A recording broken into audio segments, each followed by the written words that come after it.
What's up guys, today's video is on the Garmin Truswing Golf Swing Sensor. The Garmin Truswing is a Bluetooth swing sensor that you attach to the shaft of your club just below the grip.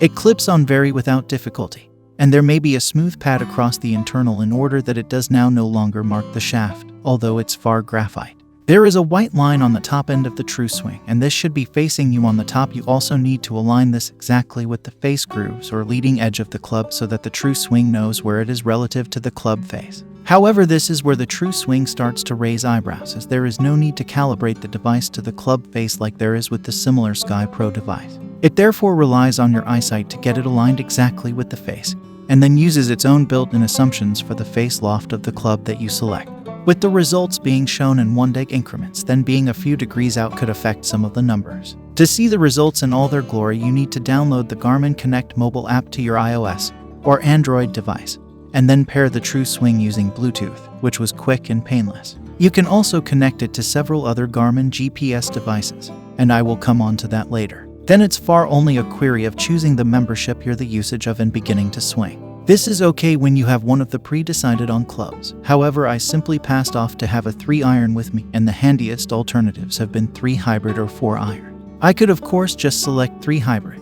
but the software won't be able to work out the correct dynamic loft of the club if my 3-iron loft is different to the 3 hybrid loft they have in the system. The same thing happens at the other end of the bag, where there are only 3 wedges to choose from, and when I have 4 in my bag if you include the set wedge. My sand wedge is 54 deg and my lob wedge is 58 deg, but there is no way of confirming the lofts in the app, which could be 56 deg and 6 deg. This is earlier than you get to the truth that 6 irons can range from 25 deg to 30 deg, and there may be no facility to edit the loft used with inside the app to fit your set. Swings are transferred wirelessly to the app as you're making them, after which you could replay them to peer your swing aircraft everywhere from 360 deg rounded or above. Scroll down and you can see numbers on club path, face angle and shaft position, and tapping on each one gives you a definition of what they mean. However, apart from the tempo description, there is not much information on whether your numbers are good or bad. Nor are there any tips or training features where you can set yourself targets to try and improve. The tempo measurement is probably the most useful feature on these types of practice aids, but I always seem to be around a perfect 3 on the Truswing, which I know is not always the case, especially when I threw in what I thought were some really quick and slow ones and the numbers did not vary that much. The app capability is consequently first-rate for seeing a visible illustration of your swing and for containing a database of all of the ones you've got done. You can examine swings, however you can't make one a favorite, which could be beneficial in situations like having a lesson together along with your train and saving the best swing so he can say it really is it. Now move exercise that. As mentioned earlier, you can also pair the Truswing with several other Garmin devices such as the Approach S6 and Approach S20 watches.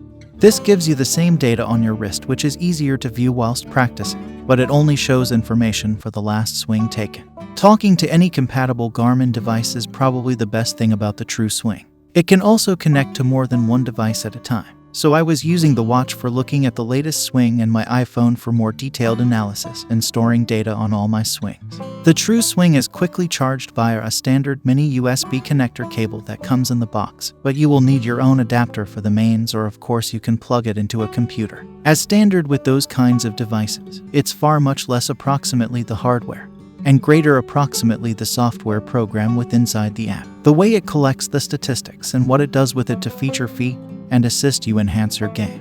Notwithstanding the reservations approximately the installation accuracy. The Truswing is allowed down through the software program. This is compromised through bad membership choice alternatives, and the truth that it does now no longer upload any fee to the statistics it displays. Most amateurs will now no longer realize whether or not a -12.2 deg parent on their dynamic loft is ideal or terrible, or how they ought to accurate this. Explaining this higher with textual content or video, and having drills to enhance any faults might make the Truswing greater precious as a schooling aid.